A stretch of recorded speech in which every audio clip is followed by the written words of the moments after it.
하나님 아버지, 이 시간에도 우리와 함께하여 주시고 우리에게 약속하신 은혜로 복 주시고 이 시간 우리가 드리는 이 예배를 하나님께서 기뻐 받으실 줄로 믿사오니 하나님만이 영광받아 주시옵소서. 예수 그리스도 이름으로 간절히 기원하옵나이다. 아멘.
하늘에 계신 하나님 아버지시여, 저희를 사랑하심으로 지난 엿새 동안도 주님의 은혜 아래 안전하게 잘 지켜주셨다가 거룩한 안식일 하나님의 성전을 찾을 수 있는 믿음 주셨사오니 진심으로 감사를 드리옵나이다. 오 주님이시여, 우리 성도님들은 오늘도 이렇게 아름다운 성전에서 우리 하나님의 성호를 마음껏 찬양하면서 또 하나님의 말씀으로 은혜 받고 있지만 건강이 여의치 않아서 병상에서 아직까지 성전을 찾지 못하는 우리 이상민 선생님, 하나님 그 병상을 지켜주시고 하루속히 병남을 허락해 주시고 정말로 회복된 모습으로, 회복된 마음으로 하나님의 성전을 찾아서 우리가 한 입으로 하나님을 찬양하면서 말씀으로 은혜 받을 수 있는 시간을 하나님 허락하여 주시옵소서. 또 여러 형제들 나오지 못하는 사정을 하나님 아십니다. 그 가운데 우리 유가동 선생님은 방에 있는 신주단지를 치우려고 하니까 마귀가 넘어뜨려서 오늘도 예배당을 찾지 못하고 지금 갈등 가운데 있습니다. 하나님께서 이 일에 함께 해주시고 모든 우상을 치울 수 있는 넉넉한 마음 주시고 우리가 협력해서 같은 동료로서 힘을 보태드릴 수 있는 그런 우리 모두가 되게 하여 주시옵소서. 아멘.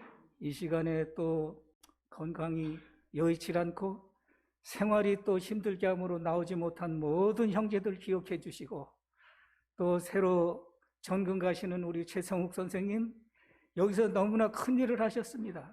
많은 제자들을 양육하면서 두 네 분이 열심히 성전에서도 봉사했고 또 남은 모든 제자들이 그 선생님의 모본을 따라서 앞으로의 삶이 선생님과 같은 예수님을 닮은 모습으로 살게 하시고 가시는 곳에서도 편탄케 길을 열어주시고 모든 좋은 동료진들을 만나서 형제 우애를 나누며 같이 구원의 길을 걸어갈 수 있도록 하나님께서 앞날을 열어주시옵소서.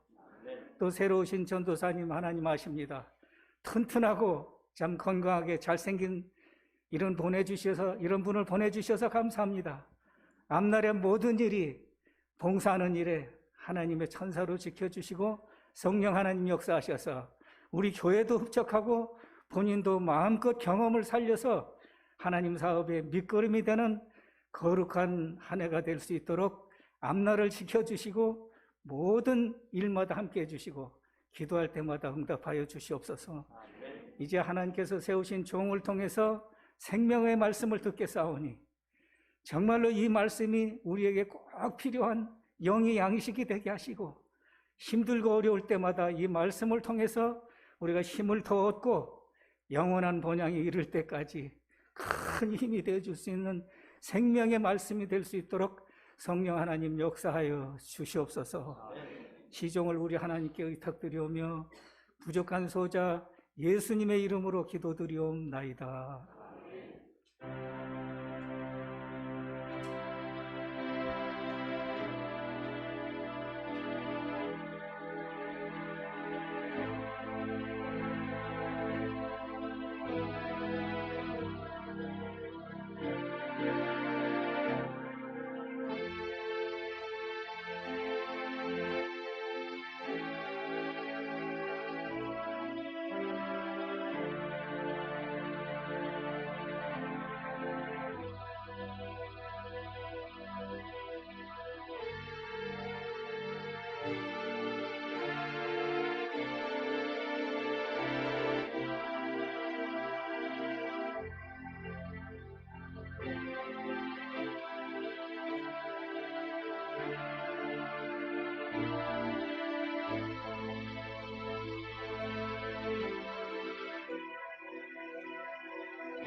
생명의 양식을 하늘의 만나를 마음이 빈 자에게 내리어 주소서. 낮고 천하누리 긍휼히 보시사 주여 주여 먹이어 주소서. 주여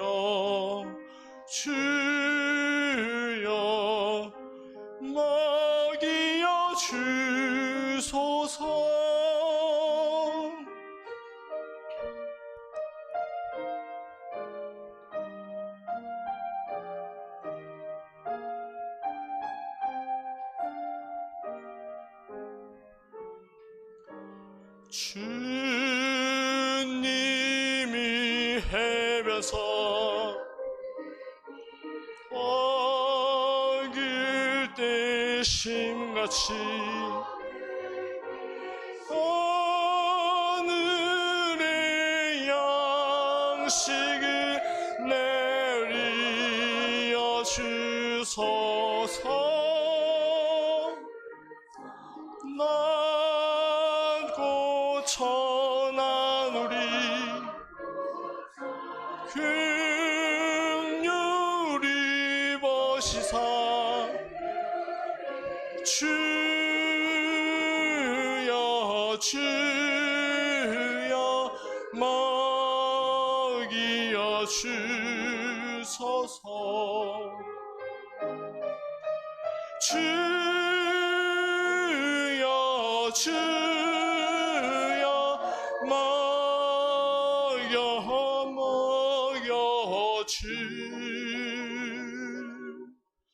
주소서.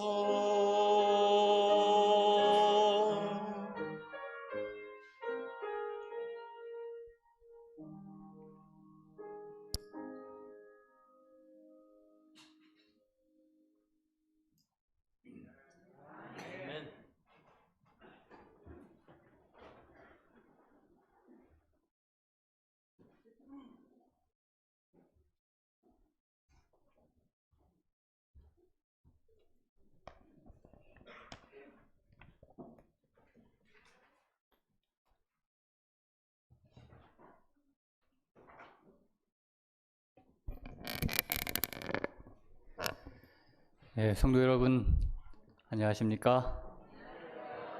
하나님께서 우리에게 약속하신 그 하늘의 평강이 오늘 우리 모두의 마음 가운데 충만히 임하시게 되기를 간절히 소망합니다. 여러분, 혹시 우리 찬양대에 하는 찬양의 그 가사, 그 제목, 혹시 유익 있게 그렇게 생각하면서 듣고 계십니까? 오늘 찬양의 제목이 뭐였죠? 생명의 양식. 여러분, 이번 주 여러분들이 그 시대의 소망 41장 갈릴리에서의 위기를 읽으신 분은 아실 것입니다. 왜 찬양대장님이 이번 주 찬양을 생명의 양식으로 고르셨는가?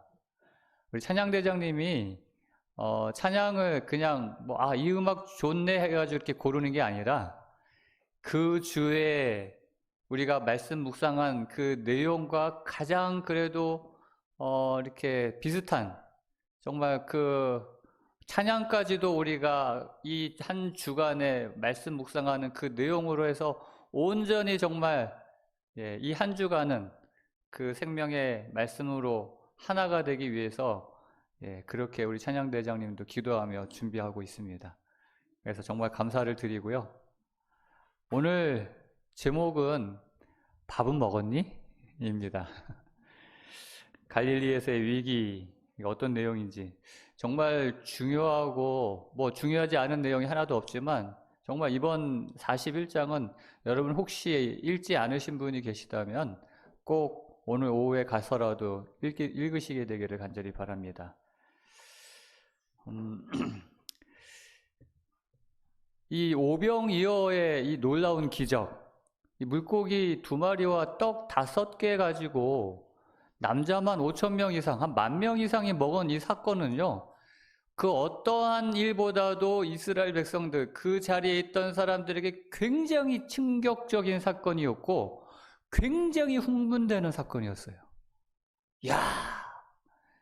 예수님이 참 대단한 분인 줄은 알았지만 이렇게 대단한 분인 줄 몰랐다.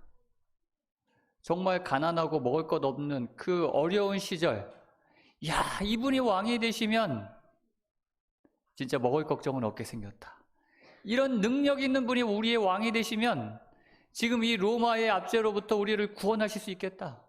우리는 이제 잘 살 수 있을 것이다 라는 그 기대감을 가지고 예수님을 왕으로 세우기 위하여 그들이 막 흥분돼 가지고 막 그렇게 억지로라도 강제로라도 예수님을 왕위에 세우기 원했던 것입니다.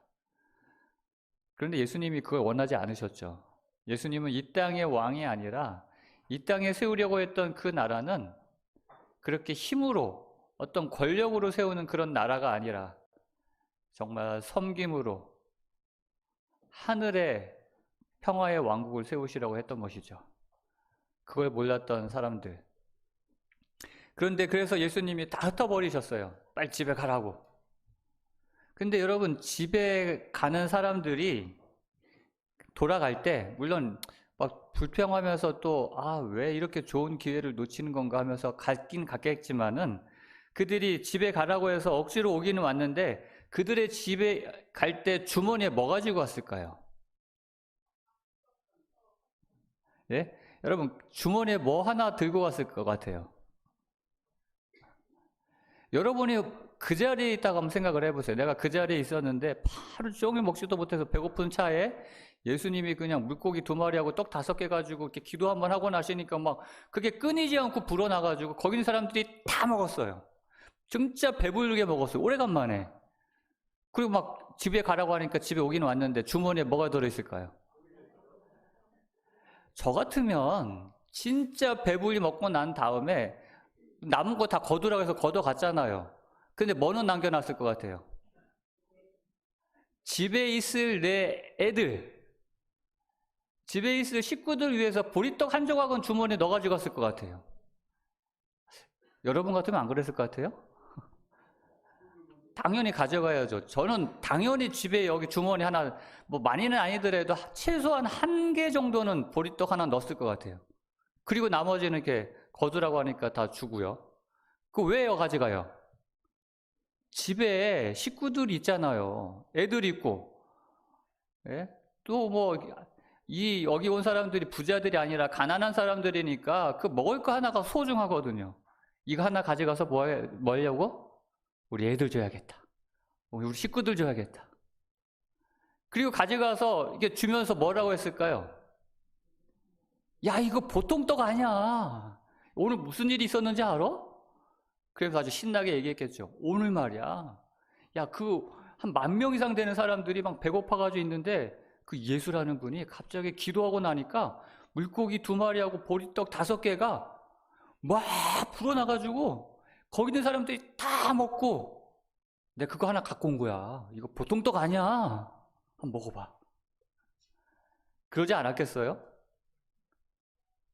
그러니까는 이 보리떡 얻어 먹은 사람들이 그 다음날 그 자리에 있던 사람들뿐만 아니라 그 이야기를 들은 수많은 사람들이 예수님 보려고 찾아왔어요.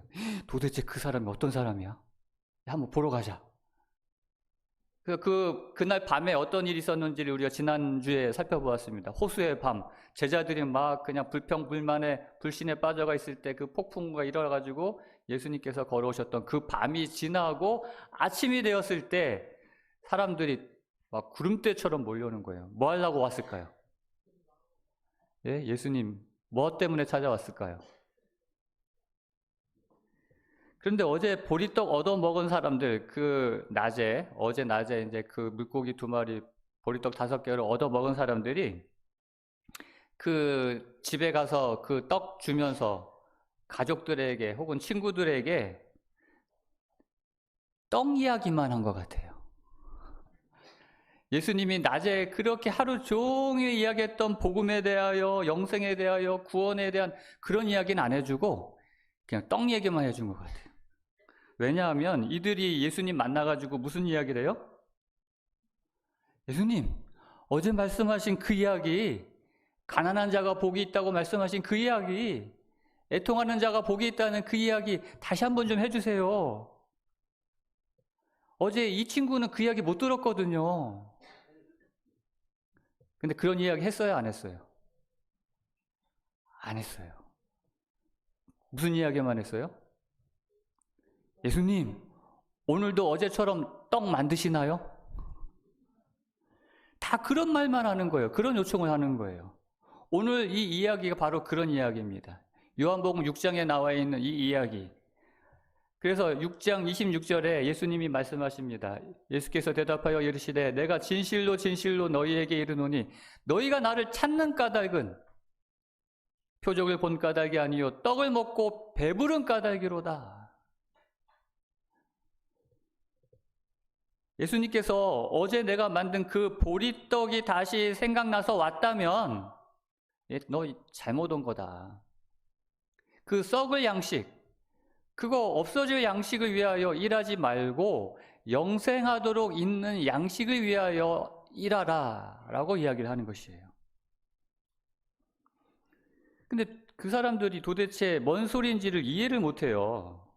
그래서 묻습니다. 28절에 그들이 묻되 우리가 어떻게 하여야 하나님의 일을 하오리까? 근데 시대의 소망에 보면은 예수님께서 이야기하시니까 그들이 잠깐 정신이 좀 돌아왔나 봐요. 그래가지고 좀 중요한 질문을 한 겁니다. 어떻게 하여야 하나님의 일을 하오리까? 이 일을 시대 소망에서는 이 말의 의미가 이런 의미라고 그랬어요. 우리가 하늘에 들어가려면 무슨 일을 해야 합니까? 우리가 영생을 얻으려면 어떤 값을 치러야 합니까? 이제 이런 의미로 질문을 했다고 그래요.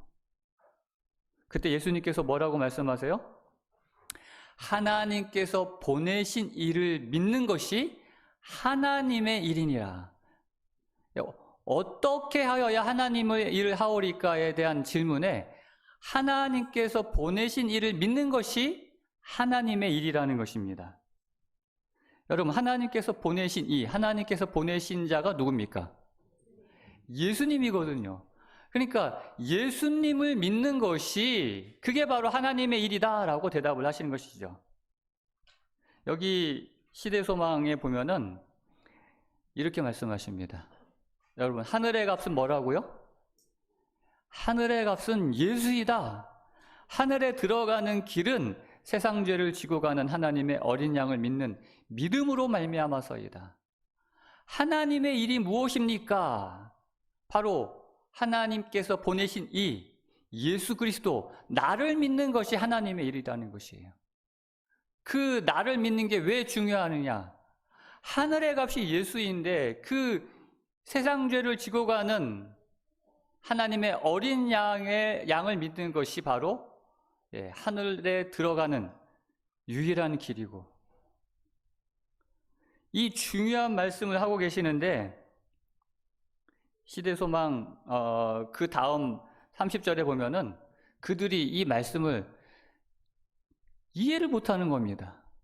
그리고 믿지를 못해요. 나를 믿는 것이 하나님의 일이고 나를 믿는 것이 구원의 길이다라고 이야기하니까 그걸 믿으면 뭐라고 얘기해야 돼요? 믿겠습니다 이렇게 해야 당연한데 그들이 이야기해요. 뭐라고 하냐면 그들이 묻되 그러면 우리가 보고 당신을 믿도록 행하시는 표적이 무엇이나이까? 그러니까 믿겠다는 거예요? 못 믿겠다는 거예요 지금?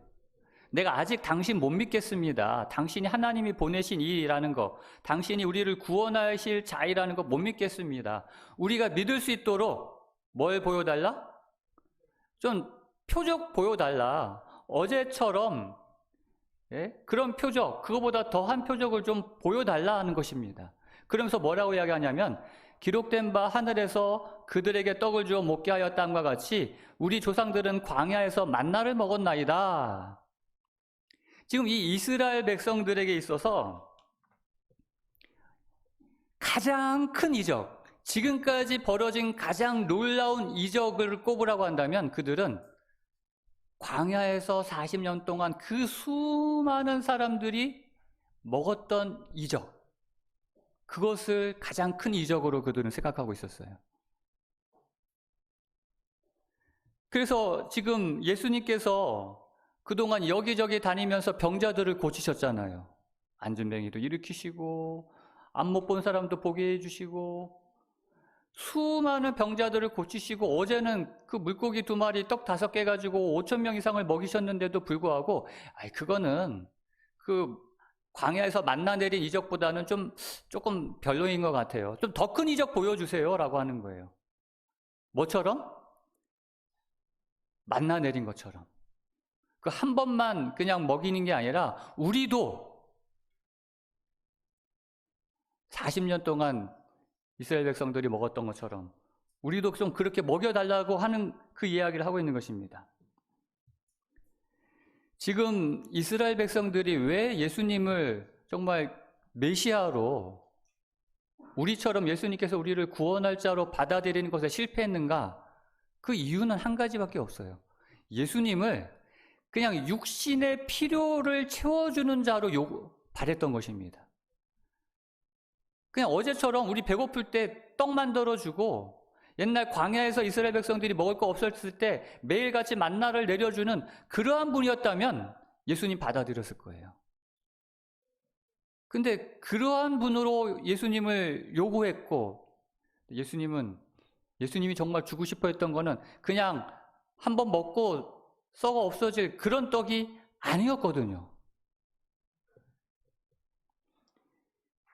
예수님께서는 정말 그 광야에서 40년 동안 만나를 내리신 분이었고, 그 만나가, 그들이 먹고 살았던 그 만나가 상징하는 분이셨습니다. 그래서 예수님께서 이 만나에 대한 깊은 말씀을 이제 계속 하십니다. 47절에 보면은 진실로 진실로 너희에게 이르노니 믿는 자는 영생을 가졌나니.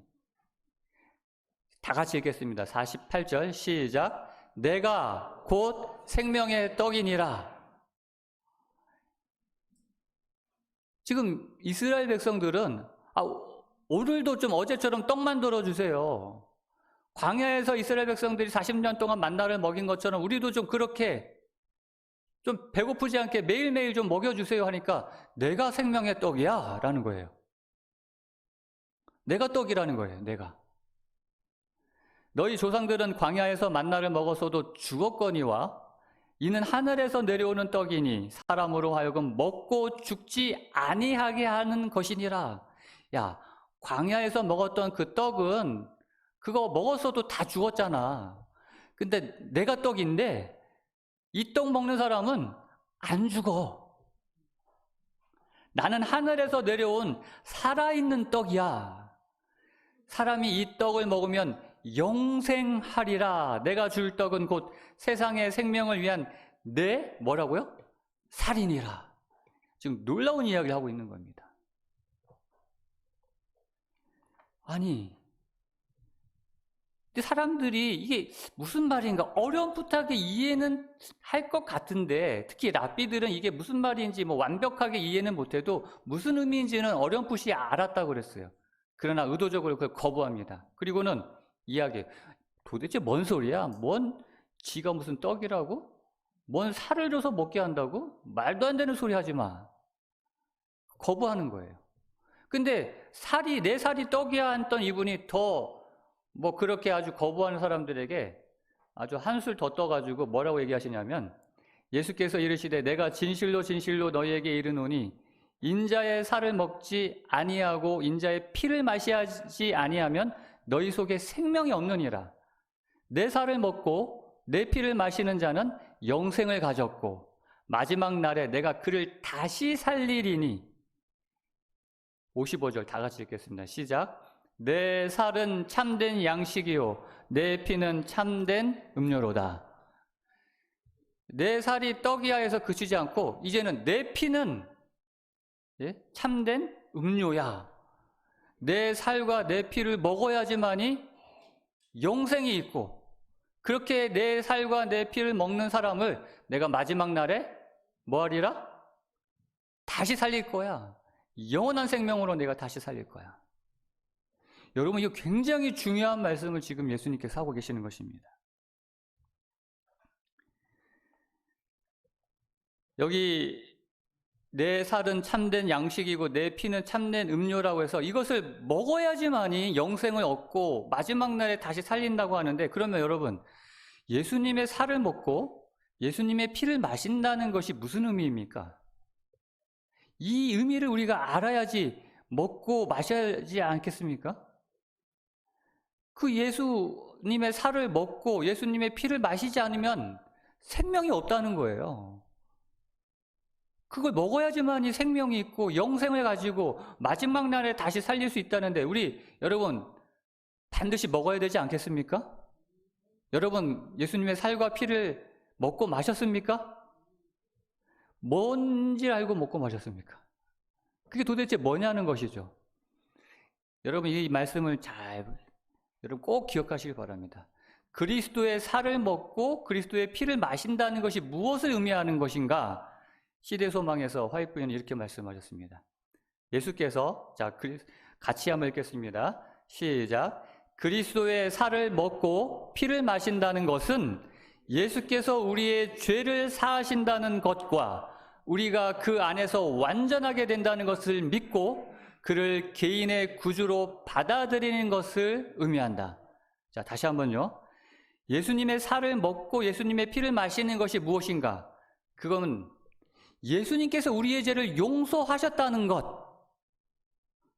그리고 예수님께서 그렇게 나를 용서하시고 나를 완전하게 하시는 것을 믿고 예수님을 내 개인의 구주로 받아들이는 것. 그게 바로 예수님의 살과 피를 먹고 마신다는 의미라는 것입니다.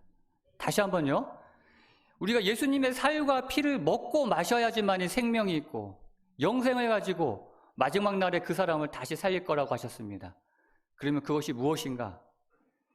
예수님께서 찢기신 살과 흘리신 피를 통하여 나를 용서하신 것을 믿는 그 믿음이, 그렇게 나를 용서하신 그 주님을 내 개인의 구주로 받아들이는 그 믿음이, 그것이 바로 예수 그리스도의 살과 피를 먹고 마시는 것이다.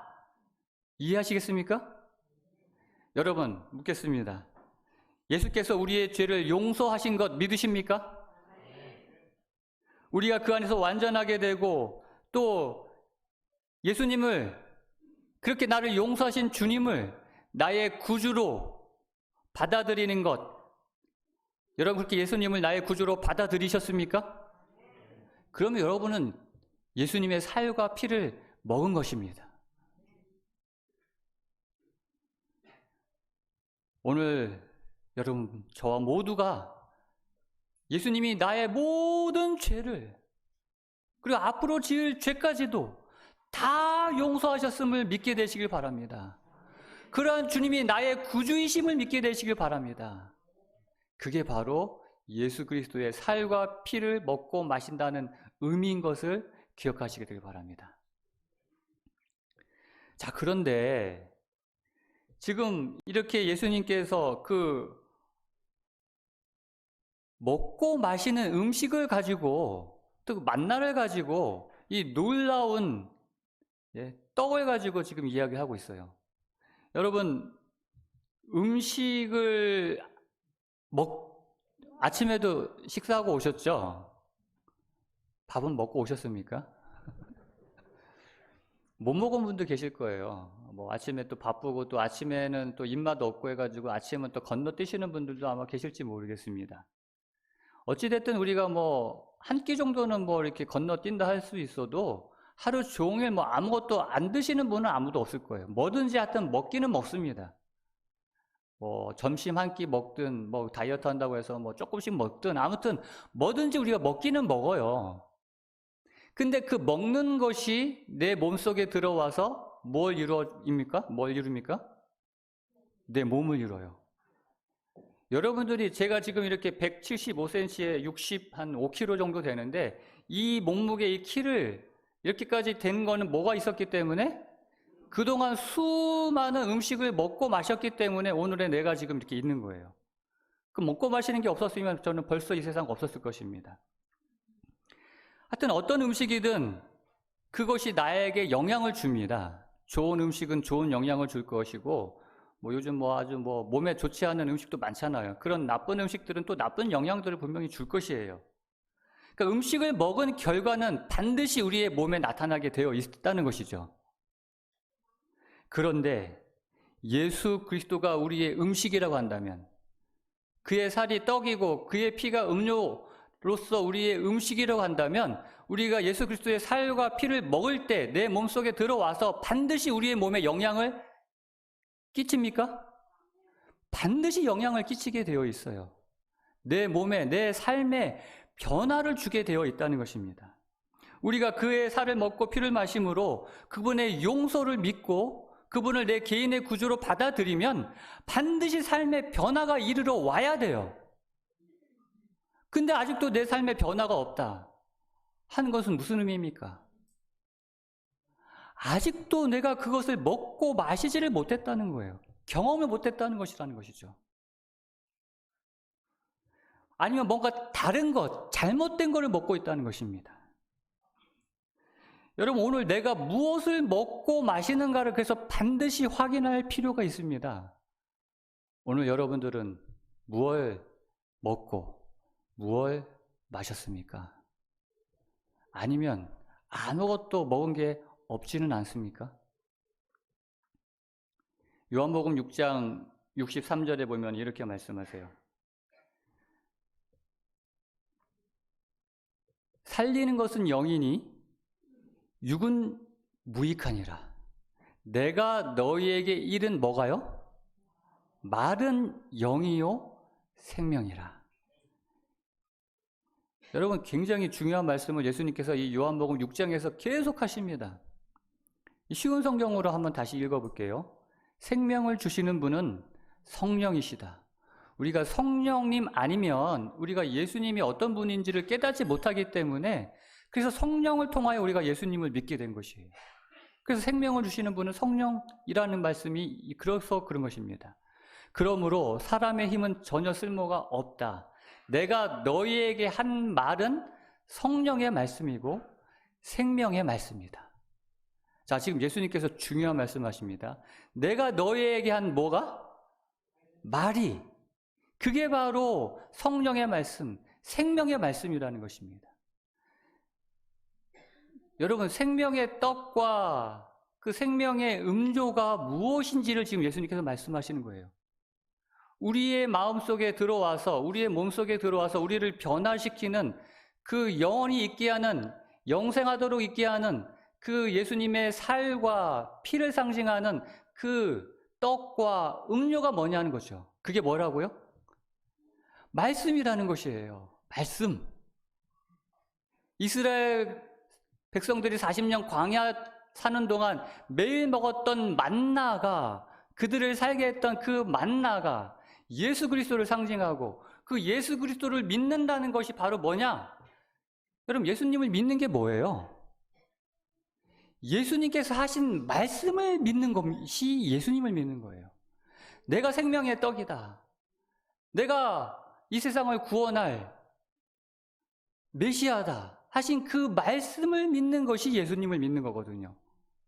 그렇기 때문에 그 말이 생명이요 생명의 말씀인 것입니다. 그래서 시대소망은 세상에 생명을 주는 그리스도의 생명, 예? 세상에 생명을 주는 그 그리스도의 떡, 영생하는 떡, 내가 곧 살아있는 떡이라고 말씀하시는 그 떡이 뭐냐, 그 생명이 뭐냐, 그의 말씀 가운데 있다는 것입니다. 이해하시겠습니까? 예수께서 질병을 고치시고 사기를 내어 쫓으신 것은 말씀으로 하신 것이라는 겁니다. 그 말씀이 생명이기 때문에, 그 말씀으로 바다를 잔잔하게 하셨고, 죽은 자를 말씀으로 일으키셨고, 물고기 2마리와 보리떡 5개도 뭐 마술을 일으켜가지고 이렇게 만드신 것이 아니에요. 축사하시면서 말씀하셨기 때문에 그런 놀라운 이적들이 벌어지는 것이죠. 지금 우리는 이 말씀을 누구의 말씀으로 믿고 있습니까? 여러분이 가지고 계시는 이 성경의 이 말씀이 누구의 말씀으로 우리는 믿고 있습니까? 하나님의 말씀으로 믿고 있지 않습니까? 여러분, 지금 하나님의 말씀이 우리의 귀에 들려지나요? 안 들려지나요? 여러분, 하나님의 말씀을 들으십니까? 말씀하세요, 여러분에게? 하나님이 어떻게 나한테 말씀하시냐가 아니에요. 여러분 다 아십니다. 이걸 우리가 모르는 사람이 없어요. 하나님은 지금도 우리에게 말씀하세요. 예전 2000년 전에 그렇게 육성으로 말씀하셨던 그와 똑같이 지금 무엇으로? 말씀으로, 정말 기록된 말씀으로 오늘 우리에게도 똑같이 말씀하고 계신 것입니다. 그래서 이 말씀 역시 능력이고 생명인 것이죠. 그렇기 때문에 이 말씀, 기록된 말씀에 순종할 때 뭐가 있어요? 이 말씀을 먹을 때 뭐가 있다고요? 다시 한번요. 그리스도의 살과 피를 먹는다는 것이 무슨 의미라고 했습니까? 예수님의 그 용서를, 예수님께서 나를 용서하셨다는 것을 믿는 것이고 그 용서하신 주님을 나의 개인의 구주로 받아들이는 것이 예수님의 살과 피를 마신다는 의미라고 그랬어요. 그러니까 이 말씀을 통해서 이것을 먹고 마심으로 우리가 뭘 깨달아요? 아, 예수님이 진짜 나를 용서하셨구나. 예수님이 정말 나의 구주이시구나. 뭘 통해서? 말씀을 먹고 마심으로. 그런데 여러분 정말 밥은 먹었습니까? 아이들에게 저희 애들 셋이 다 지금 밖에 나가서 살기 때문에 이제 전화로만 이제 가끔 이제 이야기할 때 꼭 집사람이나 전화 이제 하는 그냥 이거는 뭐 생각해서 하는 얘기가 아니라 그냥 의뢰하는 말이 있어요. 뭐예요? 밥 먹었냐? 잘 먹고 사냐? 굶지는 않냐? 야, 굶지 말고 잘 먹고 살아. 그게 부모로서의 마음이잖아요. 여러분들은 밥은 먹었습니까? 여러분 정말 이 시간도 무슨 시간이에요, 사실? 밥 먹는 시간이에요. 근데 이 시간은 어떤 시간이에요? 밥은 먹긴 먹는데 떠먹여주는 시간이에요. 맞습니까? 이건 내 스스로 먹는 시간이 아니라 지금 이 시간은 제가 여러분에게 이렇게 떠먹여주는, 그래서 표현이 맞을지는 모르겠지만 아무튼 내 스스로 먹는 건 아니에요. 그런데 어린 아이는 진짜 떠먹여줄 수밖에 없지만 이 아이가 자라면서 어떻게 해야 돼요? 스스로 먹어야죠. 이제 아이가 자라면 막 떠먹여주려고 해도 그래서 자기가 혼자 막 먹으려고 그래요. 근데 여러분 여전히 떠먹여주는 것만 먹고 살려고 하면 어떻게 될까요? 그거 진짜 뭐 살 수 있을까요? 여러분 스스로 먹게 되시길 바랍니다. 시대소망 여기 갈라디아 2장 20절에 보면은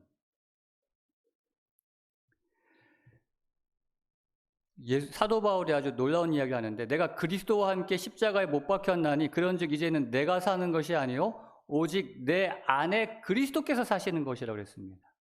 정말 예수님의 그 놀라운 은혜를 경험한 사람은 진짜 이제 내가 사는 것이 아니다. 이제 내 안에 예수님께서 사시는 것이다 라고 고백할 수밖에 없어요. 근데 여러분 내 안 어디서 지금 예수님이 살고 계십니까? 내 안이 어디예요? 내 안에 진짜 예수님께서 우리가 구원을 경험하고 정말 예수님의 떡과 예수님의 그 흘리신 피를 먹고 마시면 진짜 내 안에 예수님이 사시는 건데 내 안에 어디서 사세요? 예수님이 여기 사십니까? 여기 마음 하면 보통 어디 얘기합니까? 가슴 하죠. 근데 예수님 여기 사세요? 여러분 이 사도 바울이 얘기했던 그리스도 이제 내 안에 그리스도께서 사신 것이다 그랬는데 그 내 안이 어디냐는 것이죠. 내 안은 여기예요. 여기에 얘가 내 안이에요. 요 안에 뭐가 들어올 때? 머리에? 뇌 안에? 말씀이 들어올 때 그때 내 안에 누가 사시는 것이에요? 예수님이 사시는 거예요. 그래서 이 내 안에 내 아닌 뇌 안에 뇌 아닌 내 안에 말씀이신 예수님이 들어오실 때 이 말씀이 이렇게 들어올 때 이제 내 안에 그리스도께서 사신 것이니가 되는 것입니다. 여러분 그냥 이렇게 뜬구름 잡듯이 내 안에 물론 생각 속에 그 생각이 바로 여기거든요. 그냥 예수님만 하는 게 아니라 그 말씀을 통해서 붙들어야 되는 것이죠. 그래서 여기 중요한 말씀 하나를 제가 빠뜨렸나 보네요.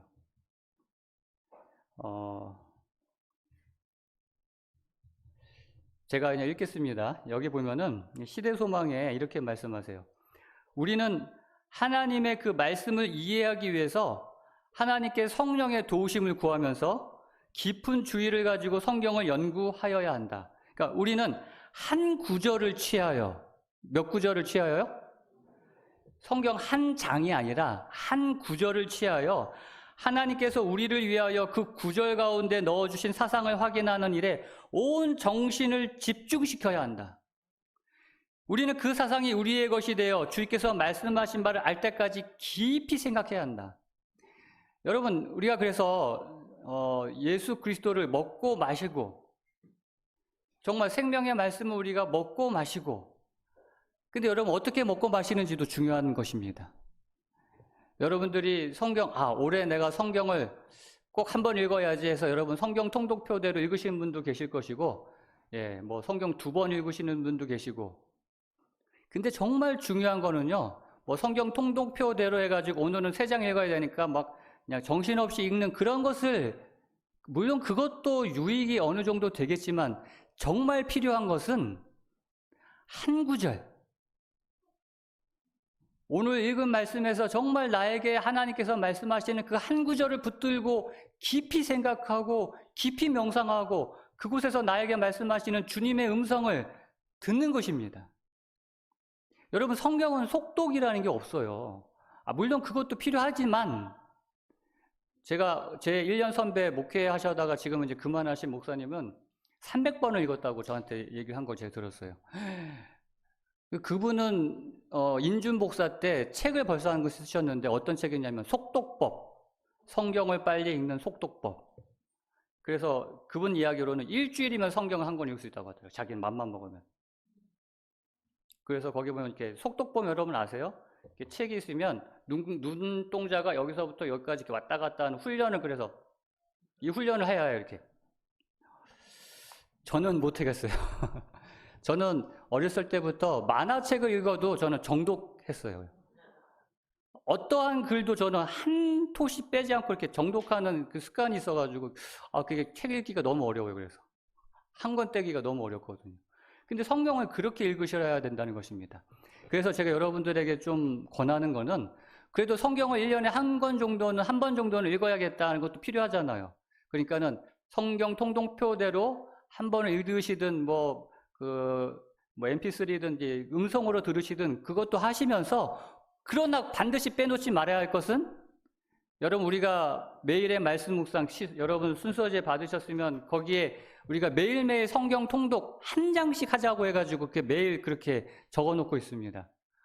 이번 주가 창세기 35장부터 또 시작이 됩니다. 여러분 지난 거 몰라도 돼요. 그냥 35장부터 시작하셔도 됩니다. 중요한 건 시작하는 게 중요하거든요. 그리고 여러분 매일의 말씀 묵상 노트 작년에 선교회에서 한 권씩 다 나눠드렸는데 갖고 계십니까? 그거 아직 한 번 쓰고 뭐 이렇게 책장에 꽂아놓고 있으면 그거 다시 꺼내셔가지고 거기에 그 형식대로 연구할 수 있는 그 폼을 만들어 준 거예요. 내가 오늘 은혜 받은 절 한 절 쓰고, 그리고 그 절에서 내가 교훈 받을 거, 내가 오늘 적용할 나의 삶, 그것을 그렇게 하는 거거든요. 오늘 정말 중요한 말씀을 여러분에게 하는 겁니다. 우리 인생에서, 우리 신앙에 있어서 정말 중요한, 왜요?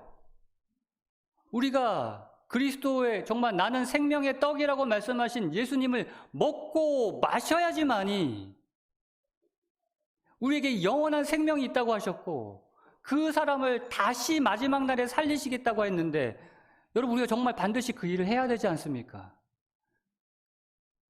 그 일이 다른 게 아니라 말씀과 기도로, 기도를 꼭 하셔야 되는 이유는 성령님께서 이 말씀을 깨닫도록, 내 생각대로 하는 게 아니라, 여러분 생각대로 말씀 읽으면 또 이상한 사람 돼버려요.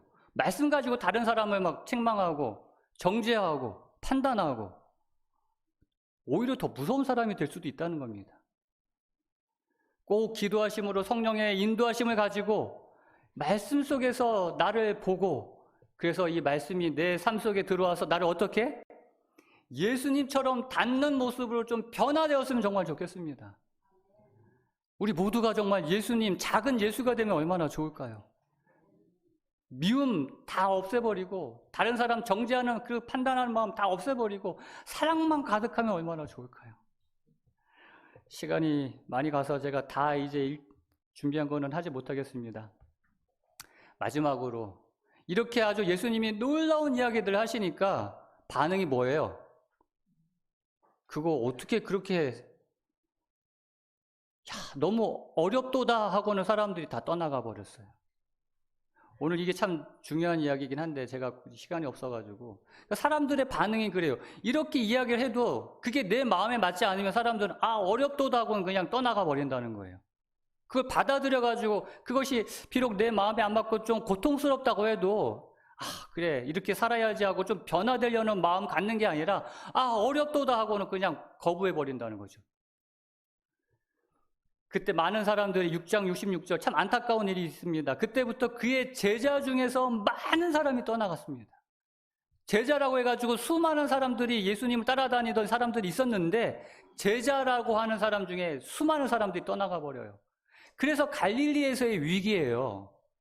이 갈릴리에서의 위기는 예수님의 위기도 아니고 그 갈릴리에서 예수님을 떠나간 사람들에게 위기예요. 인생의 가장 큰 위기가 뭡니까? 뭐 사업 망하고 뭐 자식들 뭐 속속이고 그런 게 위기예요? 아니에요. 예수님을 떠나는 게 가장 큰 위기인 것입니다. 그래서 예수님이 물어요. 너희도 가려느냐? 12제자에게. 근데 베드로가 이야기하죠. 주의 영생의 말씀이 여기 있사오니 우리가 누구에게 가오리까? 우리는 예수님의 그 영생의 말씀을 경험한 사람들, 예수님의 그 사랑을 우리가 경험한 사람들로서 우리가 어디에 갈 수 있겠습니까? 우리도 한 사람도 다 떠나가는 그 사람들처럼 가지 아니하고 주여 우리가 누구에게 가오리까? 우리는 예수님밖에 없습니다 하고 끝까지 주님께 남아있는 우리 모든 홍성하늘 가족들이 다 되시기를 주님의 이름으로 축복합니다. 이제 이 주님께 정말 우리에게 영원한 생명을 주시기 위하여 몸과 살이 찢기시고 피 흘리신 주님께 여러분 개인적으로 기도하는 시간을 갖겠습니다. 음악이 마칠 때까지 정말 그 주님께서 나에게 정말 내 삶에 떡과 양식으로 생명의 떡 될 수 있도록 이 시간 여러분의 마음을 주님께 드리는 기도를 하시게 되기를 간절히 바랍니다. 기도하도록 하겠습니다.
헌금 봉헌하겠습니다. 헌금 낭독문 낭독하겠습니다. 우리 하나님이여 이제 우리가 주께 감사하며 주의 영화로운 이름을 찬양하나이다. 나와 내 백성이 무엇이기에 이처럼 즐거운 마음으로 드릴 힘이 있었나이까. 모든 것이 주께로 말미암았사오니 우리가 주의 손에서 받은 것으로 주께 드렸을 뿐이니이다. 대상 29장 13절 14절 말씀 헌금 수합하시겠습니다.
성도들 성부 성자 성령께 영원한 성들이세 영광 찬송 드리세.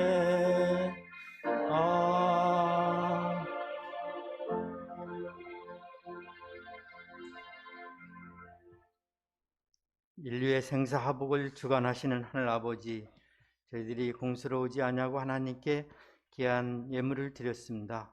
이 예물이 온전히 하나님께 쓰여질 수 있는 거룩한 성물이 되도록 축복해 주시옵소서. 저희들이 온전히 하나님께 가까이 가며 늘 하나님 말씀으로 살 수 있는 그런 저희들이 되도록 축복해 주시옵소서. 예수님의 이름으로 기도하옵나이다.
하나님 아버지, 우리의 생명의 떡 되신 예수님을 먹고 마시길 원합니다. 날마다의 삶 속에서 예수님의 그 십자가의 놀라운 용서를 경험하고, 그래서 날마다 주님을 나의 구주로 고백하며 그렇게 날마다 주님의 살과 피를 마시는 그런 우리 모두가 되게 하여 주시옵소서. 이제는 우리 하나님의 그 크신 사랑과 주님의 놀라운 은혜와 성령 하나님의 교통하심이 생명의 떡 되신 예수님을 먹고 마시고 앞으로도 그렇게 먹고 마시기를 원하는 우리 모두에게 이제로부터 영원토록 함께하여 주시옵시기를 우리의 구원 되신 예수님의 이름으로 간절히 축원하옵나이다. 아멘.